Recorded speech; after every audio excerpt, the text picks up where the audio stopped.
Pre-high school, she moved a lot, so it was like her first.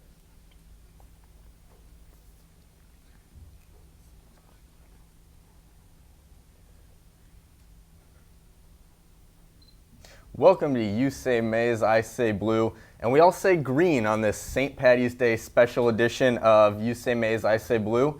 I'm Andrew Olmsted, joined by sort of a mystery man around these on-camera parts. This is Tom Topping. A pleasure to have Tom on. He's the directing extraordinaire for all of Wolves sports shows. Tom, great to have you on. It's great to be here, Andrew. I'm excited. Excellent. Well, let's jump into things the way we always do. I'm going to say blue, as in blue skies are abound in Ann Arbor in some sort of triumphant celebration of Michigan finally making the dance. But we're going to get more to that later. I'm going to turn it over to you, Tom. Well, you can say maize. You can say blue. I'm going to say maize, and that is an amazing choice of shirt you have on. Goodness. Why, thank you, sir. Nice. You're looking pretty spiffy yourself. Thank you. All right. All right, well, let's get right into it. Let's start with Michigan basketball. First time since 1998, the basketball team is in the tournament. How do you feel? I'm so excited. I mean, we've seen this coming for a little while. After they beat Iowa in the first round of the Big Ten tournament, it was looking pretty solid, like they were going to get in.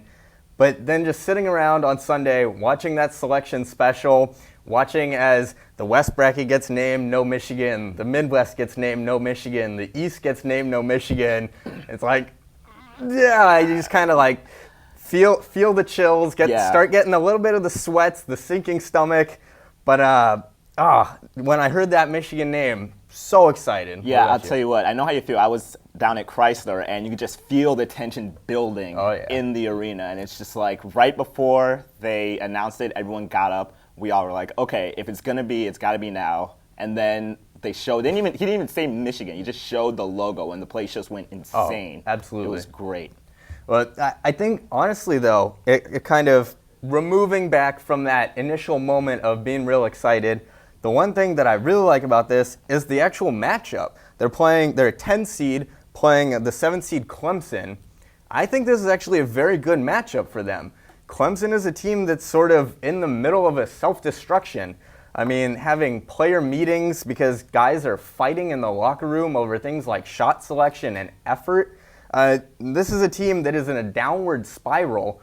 And I think this Michigan team is really poised to not only make the tournament for a first time in a long time, but win a game in the tournament. I like the way this team's prospects are looking. What do you think, Tom? Yeah, I agree with you. You guys say momentum is what people always talk about when you talk about sports. And Clemson is definitely a team that has struggled lately. And Michigan's a team that's been struggled a little bit in the middle of the season, been coming on strong the last few games. Obviously lost to Illinois. But outside of that, I feel like got a team that's on the upswing a little bit, coming up against a team that's on a downswing. 7-10 is by no means an impossible matchup. I feel like, Michigan was... I feel like you get a couple of those every year. Yeah. And I feel like Michigan was probably going to get anywhere between a 9 and a 12, so a 10 is a really good place for them to be. I agree. Clemson is definitely a beatable team. The kind of downside to that, though, the next round looking at Oklahoma, a team that could cause a lot of problems for them. I mean, with Michigan's weak interior, you'd be hard-pressed to convince me that there are many players, maybe Dwan Blair at Pitt, but you'd be hard-pressed to convince me that there's a player that poses worse matchup problems for Michigan than Blake Griffin. But, Michigan has been up against teams in the past that no one thought they could win. You never know. It's at least great to be here. To be complaining about matchups in March is amazing, awesome, considering where they were last season. Oh, yeah. So I gotta like that. That just kind of the whole tournament in general, just the general madness. Are you feeling it, Tom? And what are your initial thoughts about this tournament? Feeling good. I gotta say, this is definitely the best time of the year in sports. It is a great time. You have 48 games in 4 days, is that right? Absolutely. Something like that. It's amazing. It's like wall-to-wall basketball. It's unbelievable. I think the tournament should be good. There's some teams you can maybe question that got in. Some teams, I'm not quite sure I agree with UConn being a number 1 seed, for example. Okay. But the whole tournament in general, it's great every year. It'll be great this year. Generally speaking, they pick probably the best 65 teams. It'll be awesome. Yeah. No, I mean, I'm pumped. This is by far my favorite weekend out of the year. I mean, constant basketball action. Oh, yeah. What's not to love? They're all meaningful, good games. I mean, you can argue that the 1s and 16s and stuff are not great games, but all the games have meaning. So fun to watch. and just kind of sack out my table in a bar somewhere and watch basketball all day. It's amazing. What are some of your initial thoughts about some predictions for the bracket?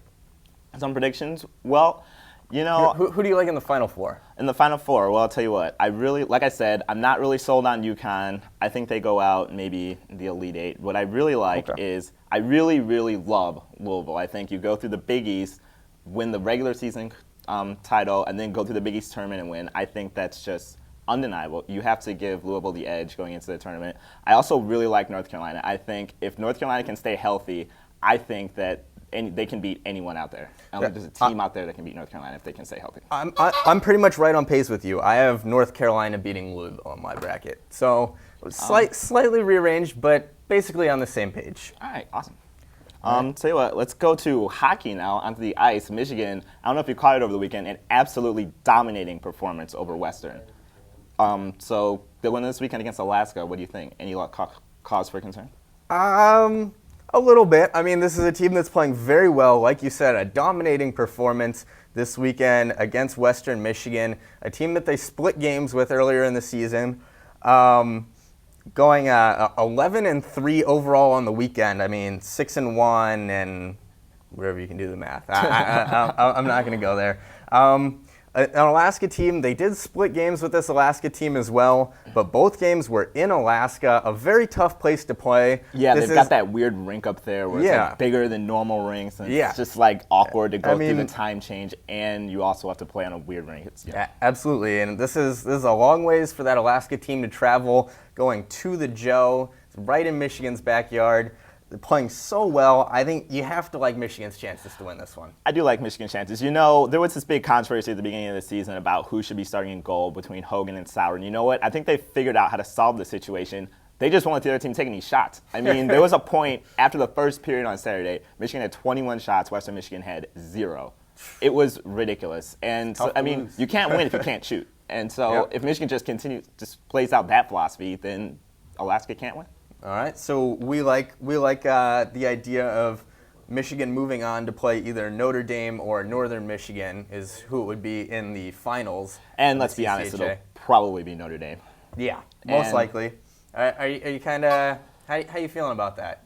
Well, Michigan played well against Notre Dame earlier. If it weren't for some kind of sketchy calls by the refs, we could be talking about a Michigan sweep. We don't want to relive any of those moments. So we're going to move on a little. We're going to talk some NFL. Jay Cutler making some news